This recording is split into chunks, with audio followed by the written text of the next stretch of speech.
नमस्कार मंडळी, कसे आहात? मस्त ना? मस्त असलं पाहिजे. आपण आता मागच्या व्हिडिओमध्ये पाहिलं होतं की आपण बघितलं की नामस्मरणाचे फायदे कोणते आहेत. आता आपण बघणार आहोत की नामस्मरण कसे करायचे किंवा योग्य पद्धत कोणती आहे.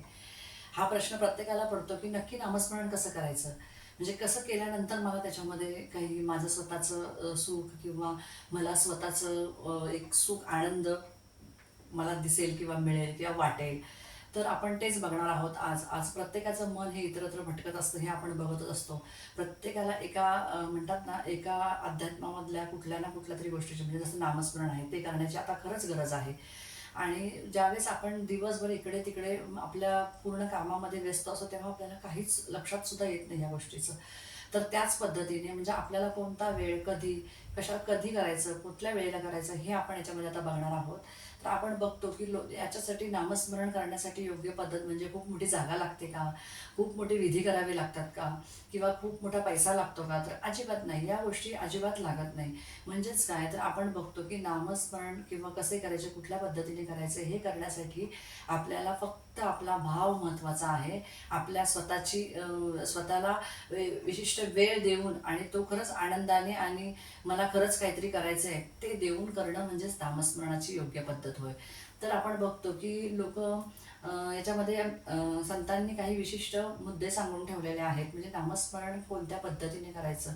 तर सुरुवातीला मन शांत ठेवून नामस्मरण करायचं. म्हणजेच काय, तुम्ही सकाळी करा किंवा संध्याकाळी करा, एक 5 ते 10 मिनटं दीर्घ श्वास घ्यायचा, शांत जागेमध्ये बसायचं, दीर्घ श्वास घ्यायचा, आणि दीर्घ श्वास घेतल्यानंतर देवाचं नामस्मरण करायला सुरुवात करायची. बघा काय होतं, आपण ज्यावेळेस दीर्घ श्वास, खोल श्वास घेतो ना, त्याच्यानंतर आपण जेव्हा देवाचं, कुठल्याही एका देवाचं नाव घेतो ना, त्यावेळेस आपलं चित्त हे ना त्या एकाग्रप्रती, त्या देवाच्या भावाप्रती किंवा त्याच्या नामाप्रती लागत असतं.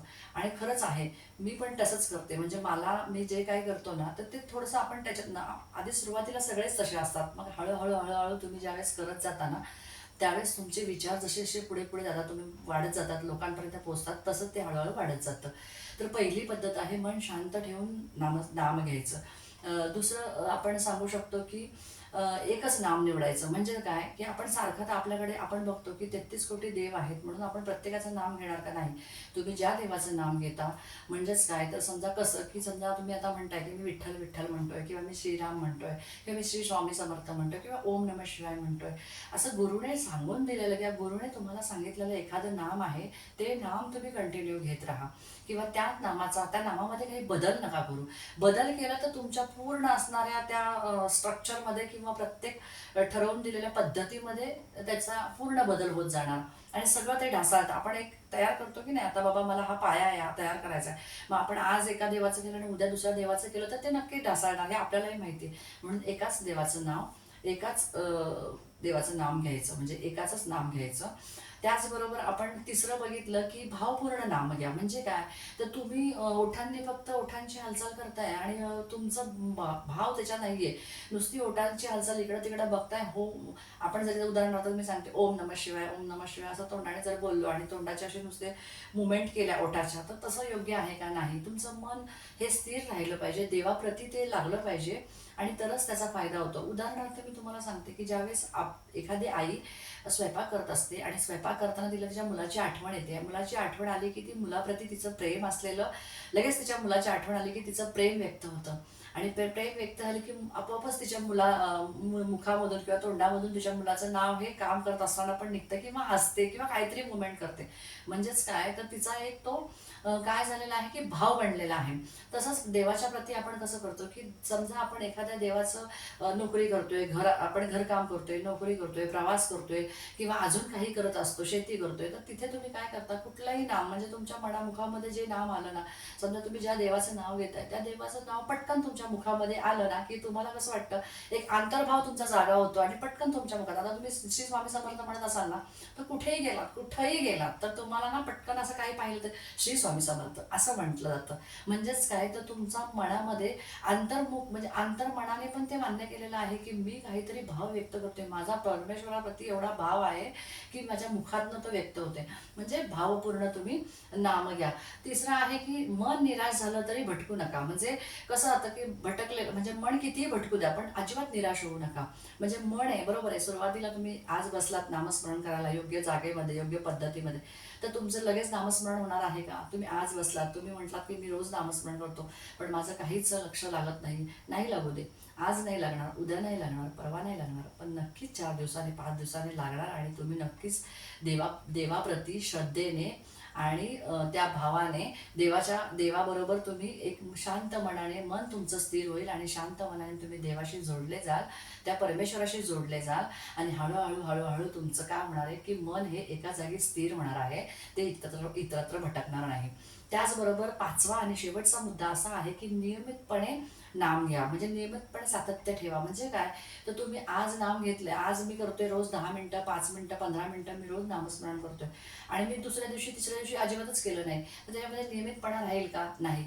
म्हणजेच काय, तर तुम्ही रोजच्या रोज करा, थोडं थोडं करा. असं नाही की तुम्ही 2 तास करा, 3 तास करा, तुम्ही अर्धा तास करा, 15 मिनिटं करा, पण ते रोजच्या रोज करत चला. त्याने काय होईल, तुमचं सातत्य टिकून राहील, तुमचं मन स्थिर राहील, तुमचं मन शांत होईल आणि परमेश्वराप्रती असलेली भावना तुमची दृढ होत जाईल आणि इतरत्र काही विचार तुमच्या डोक्यामध्ये नक्कीच येणार नाही. म्हणून असे आपल्याला 5 मुद्दे सांगितलेले होते की जसे की शांत मन ठेवून तुम्ही नाम घ्या, एकच नाम घ्या, भावपूर्ण नाम घ्या. त्याचबरोबर तुम्ही मन जरी निराश झालं तरी, भटकलं तरी निराश होऊ नका, नियमितपणा ठेवा. शेवटी मी तुम्हाला एवढंच सांगेल की संतांनी सुद्धा नामस्मरणाचा एवढा आधार घेतला आहे आणि त्या आधारामुळेच त्यांचं एक एक विश्वास दृढ झालेला आहे स्वतःप्रती आणि तो आपल्याला पण त्यांनी सांगितलेला आहे त्यांच्या विचारांमध्ये. त्याचबरोबर ते म्हणतात की परमेश्वराकडे चमत्कारापेक्षा तुम्ही काय करा की तुम्ही त्याच्याकडे त्या एका भावनेने बघा, की असं नका म्हणू की मी नामस्मरण केलंय, योग्य पद्धतीने केलंय, रोजच्या रोज केलंय, मला चांगलीच लगेच फळ मिळेल, म्हणजे तुम्ही चमत्कार होईल असं काही बघू नका. तुमच्या आयुष्यामध्ये, तुमच्या जीवनामध्ये ज्यावेळेस तुम्ही या गोष्टीकडे वळता ना, तेव्हा तुमचा नक्कीच चमत्कार घडतो आणि घडतो तो तुम्हाला कळत नाही. आपण म्हणतो ना, एखादी गोष्ट माझी आज खूप छान झाली, कशी झाली? अरे परमेश्वराप्रती तुझा नाम, तुझा भाव, तुझ्या तोंडामधून, तुझ्या मुखामधून येणारे शब्द हे वाणीतनं चांगलेच आलेले आहेत. म्हणून संतांनी सांगून ठेवलेलं आहे की आपला अंतर्भाव हा परमेश्वराशी जोडला गेला पाहिजे आणि आपलं यामुळे, आपलं नामस्मरण केल्यामुळे आपल्या जीवनामध्ये मोठा आधार मिळतो, जीवनाला आधार येतो आणि म्हणून नामस्मरण करायचं. मी तुम्हाला याच्यामधून एवढंच सांगते की तुम्ही कोणत्या देवाचं नामस्मरण करता, नक्की मला कमेंट करून सांगा. आपलं चॅनल नवीन आहे, चॅनलला लाईक करा, सबस्क्राईब करा, शेअर करा आणि हो, कमेंट करा. कमेंटमधून आपण एकमेकांबरोबर एकमेकांच्या विचारांची देवाणघेवाण करूया. तुम्हाला काय वाटतं, तुम्ही कसं नामस्मरण करता, कसं करायला पाहिजे? जर कोणाला अजूनही काही वाटत असेल तर नक्की मला कमेंट करा. आणि त्याचबरोबर पुढचं आपण याच्यापुढे आपण अजून बघणार आहोत की अजून नामस्मरणाची पुढची पद्धत काय आहे किंवा आणखीन काय, पुढचा व्हिडिओ काय आहे, हे आपण नक्की बघूया. तुम्हाला कसं वाटलं मला नक्की सांगा. रामकृष्ण हरी मंडळी.